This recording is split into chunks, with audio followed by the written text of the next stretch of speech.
Welcome to Sparm Solutions. Today we're looking at a neat new pistol from Sig. Sig is now doing the 40th year commemorative of their model P226.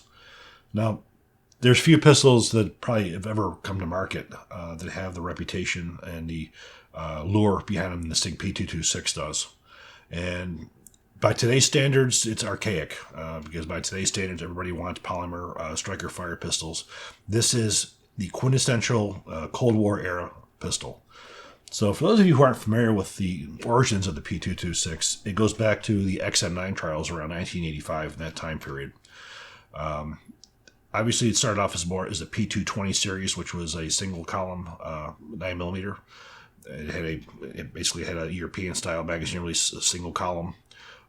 There's some different models, P225s, shorter ones, and of course we would later have the P228. But basically the P226 was a P220 that was scaled down to fire the 9mm and to have the high capacity magazine, which is a requirement of the XM9 program, which gave you a 15-round capacity magazine. So this is one of the, which we call the Wonder Nines we've had over the years. We consider Wonder Nines being the Sig Beretta, the Browning High Power, for instance, the more iconic ones. So looking at the pistol again, 1985 was submitted to the XM9 trials. It came down to the Brand 92F versus the P226. At that time, this was called the Sacco P226 because it was imported by Sacco.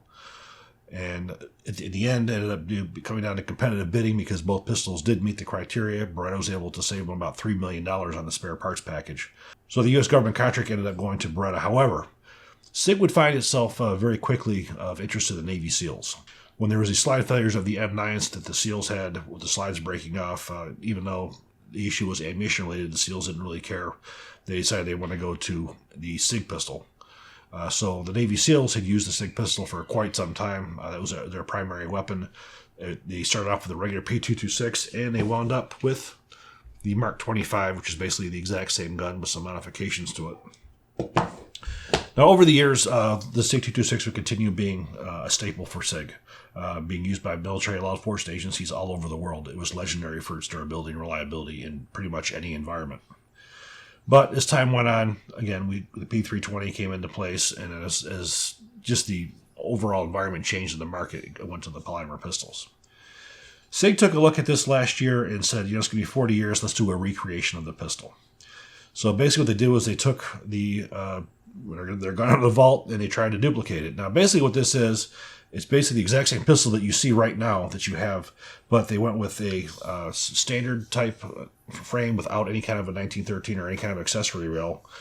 And the grip was the interesting thing. Instead of going with the traditional polymer grips, they had an aluminum grip that they put on here. Now, some other changes on here.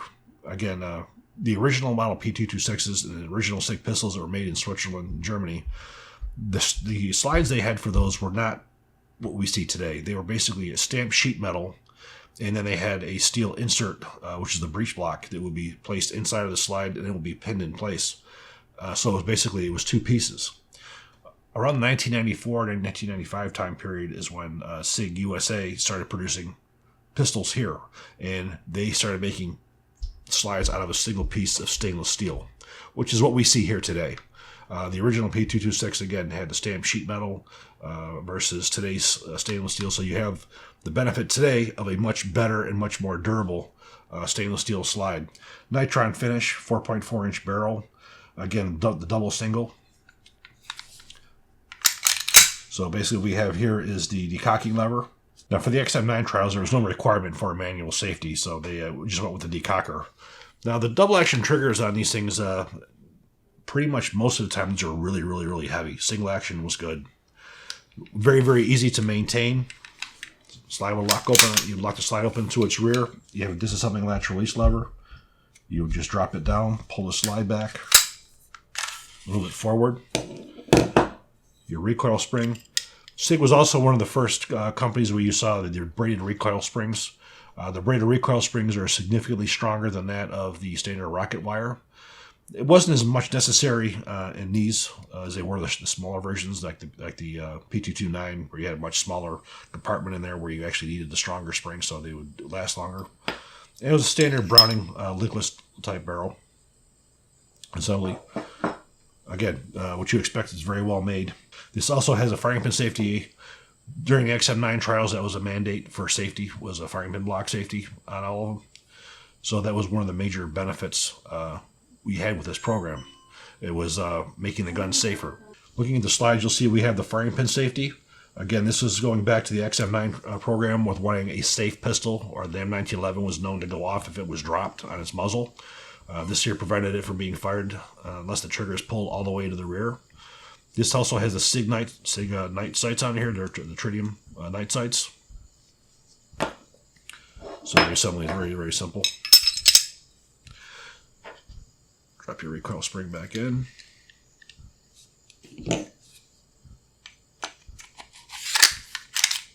There you have it. Now, if you look over here, you'll see they have the original Sig box.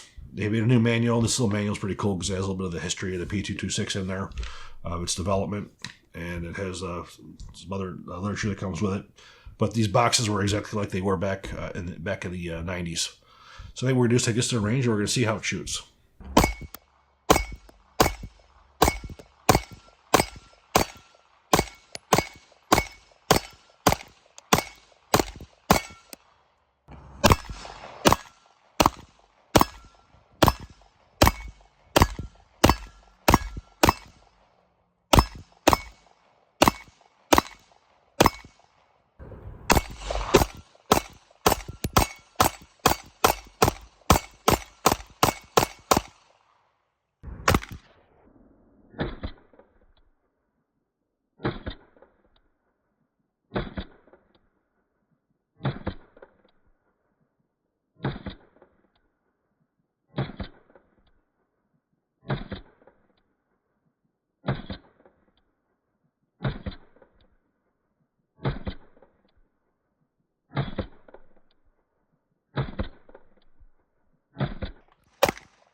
This is a Sig, so you can expect you're going to have a higher price tag. You're looking at around $1,100 MSRP for this pistol.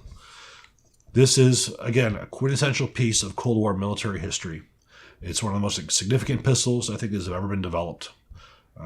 This and the M9 have been literally adversaries throughout the last 30 years as to which is the better pistol. The reality comes down to is both of these have seen service all over the world, and they continue to. This pistol continues to see service. Its little brother, the P228, has seen service with the U.S. Secret Service, with the FBI, ATF over the years. They've had many, many contracts for SIG pistols, but I think one of the things that always is a bit of crutch for SIG is their actual cost. They are probably one of the most expensive pistols on the market as well. So those of you who have interest in this kind of history, this is an excellent option. The ammunition that we used was manufactured by Federated Ordnance, which is an American-made manufacturer, a very new manufacturer out of Idaho. Now, this ammunition is all manufactured in-house. The projectiles, the cartridge cases, all drawn and manufactured in-house. The ammunition is made to NATO specs as 124 grain full metal jacket, and the velocities we got were around 1,100 feet a second when we tested them on our lab radar. So it is basically a duplicate of the M882 ball. The consistency has been excellent. Accuracy, reliability has been excellent. I'd like to thank our friends over at Challenge Targets for providing the steel targets that we shot at. The only time we shoot a paper is just to get groups. The rest of it's always on steel. It's a lot more fun to get that immediate feedback from that bullet hitting that steel than it is just punching holes in paper. If you're interested in getting some of those steel targets, you can use our code SAS to save 10% on any of those steel targets that are on that page. I do hope you enjoyed this video. If you do, please click like, please subscribe, even better, share.